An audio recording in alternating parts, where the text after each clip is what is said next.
Assalamualaikum warahmatullahi wabarakatuh.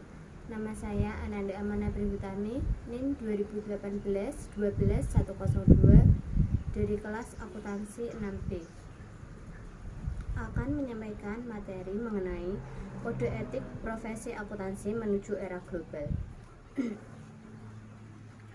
Kode etik profesi akuntan menuju era global, tantangan profesi akuntan global, kemajuan ilmu pengetahuan dan teknologi, khususnya teknologi sistem informasi dan komunikasi, mendorong perkembangan ekonomi menuju penyatuan sistem ekonomi global yang mendorong tumbuhnya perusahaan multinasional. Kesatuan aktivitas terlihat jelas pada aktivitas bursa saham dan perdagangan valuta asing. Kesepakatan dan kerjasama politik antara lain perjanjian ASEAN, APEC, Uni Eropa, dan terakhir perjanjian WTO. Aktivitas bisnis, khususnya perusahaan-perusahaan multinasional, menyisakan permasalahan di bidang profesi audit dan akuntansi. Saat ini setidaknya ada dua persoalan di bidang audit dan akuntansi yang belum sepenuhnya dapat mendukung ke arah kesatuan ekonomi global, yaitu yang pertama, setiap negara masih memiliki prinsip akuntansi dan standar audit sendiri yang terkadang berbeda antara negara yang satu dengan yang lain. Yang kedua, profesi akuntan di dunia belum sepenuhnya serius dalam mengembangkan standar perilaku etis profesi akuntansi. Tantangan profesi akuntan global pada abad ke-20 dapat dikatakan ada tiga aliran akuntansi dan audit yang dominan diterapkan oleh perusahaan, yaitu sistem Anglo-Saxon. Sistem ini dimonitori oleh Amerika Serikat yang berlaku di Belanda, Inggris, dan negara-negara persemakmuran. Memasuki abad ke-21, profesi akuntan di dunia tercoreng oleh berbagai skandal upaya pengembangan, penegakan, dan pengawasan terhadap penerapan kode etik profesi akuntansi kurang mendapatkan perhatian yang serius.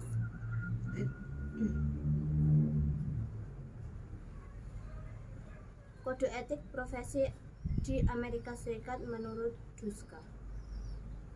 Ada 6 manfaat kode etik profesi, yaitu 1. Dapat memberikan motivasi mulai penggunaan tekanan dari rekan sejawat dengan memelihara seperangkap harapan perilaku yang diakui umum yang harus dipertimbangkan dalam proses keputusan. 2. Dapat memberikan pedoman yang lebih stabil tentang benar atau salah daripada mengandalkan kepribadian manusiawi ataupun keputusan yang bersifat ad hoc. 3. Dapat memberikan tuntunan terutama dalam situasi yang bersifat abu-abu. 4. Dapat mengawasi kekuatan otorisasi atasan. 5. Kode etik dapat merinci tanggung jawab sosial perusahaan itu sendiri. Yang keenam, kode etik sebenarnya untuk kepentingan bisnis itu sendiri. Prinsip-prinsip ICPA. Yang pertama, tanggung jawab. Yang kedua, kepentingan publik. Yang ketiga, integritas. Yang keempat, objektivitas dan independensi. Yang kelima, kehati-hatian. Yang kedua, sistem Sarbanes-Oxley Act ditujukan untuk memberikan jasa, kejelasan, dan kepastian tentang beberapa isu yang sering diperdebatkan. Membentuk Dewan Pengawas Independen untuk mengawasi perilaku pasar modal, menetapkan tanggung jawab baru terhadap komite audit dan pejabat perusahaan, menetapkan beberapa aturan baru untuk pelaporan perusahaan. Mendefinisikan jasa non-audit yang dapat diberikan oleh kantor akuntan publik kepada klien, memperberat hukum atas kecurangan yang dilakukan oleh perusahaan, mengharuskan adanya peraturan yang mengatur benturan kepentingan, meningkatkan tanggung jawab dan anggaran SEC secara signifikan. Ancaman terhadap independensi ada 5, yaitu yang pertama, kepentingan diri atau self-interest. Yang kedua, review diri atau self-review. Yang kedua, advokasi. Yang keempat, keakraban atau familiarity. Yang kelima, intimidasi. Ancaman independensi bagi KAP, yaitu ancaman advokasi untuk akuntan publik. Yang kedua, ancaman kepentingan diri untuk akuntan publik. Yang ketiga, ancaman review diri untuk akuntan publik. Yang keempat, ancaman keakraban untuk akuntan publik. Yang terakhir, ancaman intimidasi untuk akuntan publik.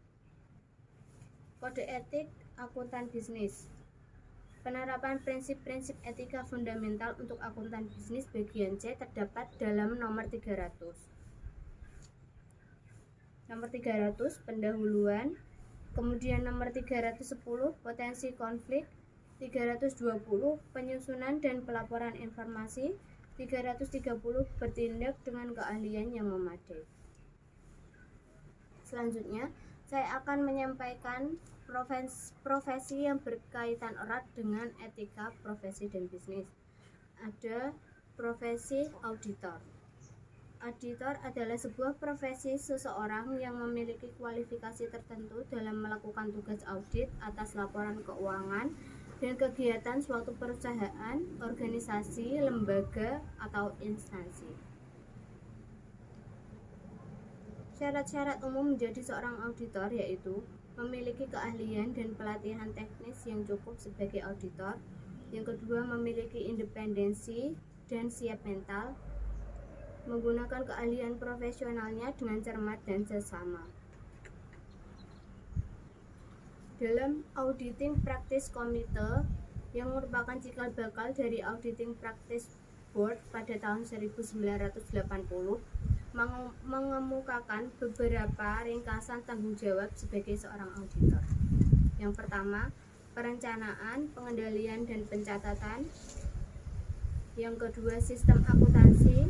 Dalam hal ini, auditor harus mengetahui dengan pasti sistem pencatatan dan pemrosesan transaksi dan menilai kecukupannya sebagai dasar penyusunan laporan keuangan. Yang selanjutnya, bukti audit. Auditor akan memperoleh bukti audit yang relevan dan reliabel untuk memberikan kesimpulan rasionalnya. Yang selanjutnya, pengendalian internal. Bila auditor berharap untuk menempatkan kepercayaannya pada pengendalian internal, hendaknya memastikan dan mengevaluasi pengendalian tersebut dan melakukan compliance test. Meninjau ulang laporan keuangan yang relevan.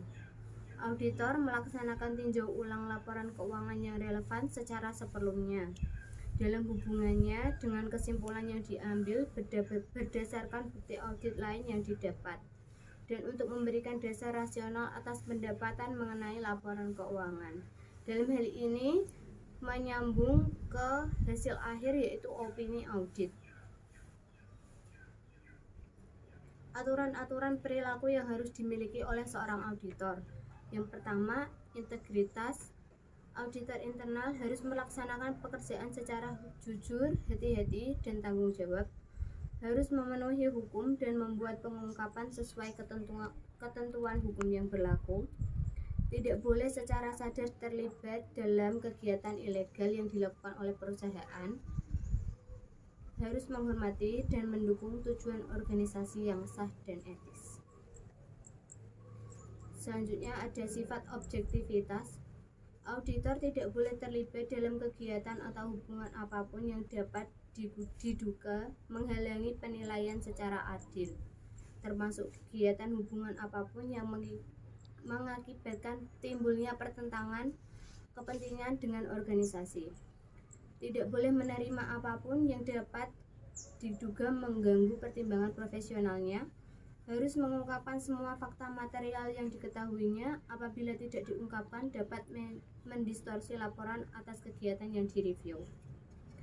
Yang selanjutnya, kerahasiaan. Auditor harus berhati-hati dalam menggunakan dan menjaga informasi yang diperoleh selama melaksanakan tugas. Tidak boleh menggunakan informasi untuk keuntungan pribadi dan hal-hal yang bertentangan dengan hukum atau merugikan perusahaan. Selanjutnya ada sifat kompetensi. Auditor internal hanya terlibat dalam pemberian layanan yang sesuai dengan pengetahuan, keahlian, pengalaman yang dimilikinya. harus memberikan layanan audit sesuai dengan standar praktik profesional internalnya, harus senantiasa meningkatkan keahlian dan kualitas layanan secara berkelanjutan. Selain itu, ada juga peraturan tentang aturan perilaku dalam organisasi mengenai hubungan sesama auditor, hubungan auditor dengan auditan, larangan, pelanggaran, dan sanksi atas pelanggaran. Sekian dari saya. Apabila ada tutur kata yang kurang berkenan, saya mohon maaf yang sebesar-besarnya. Wabillahi taufiq wal hidayah. Wassalamualaikum warahmatullahi wabarakatuh.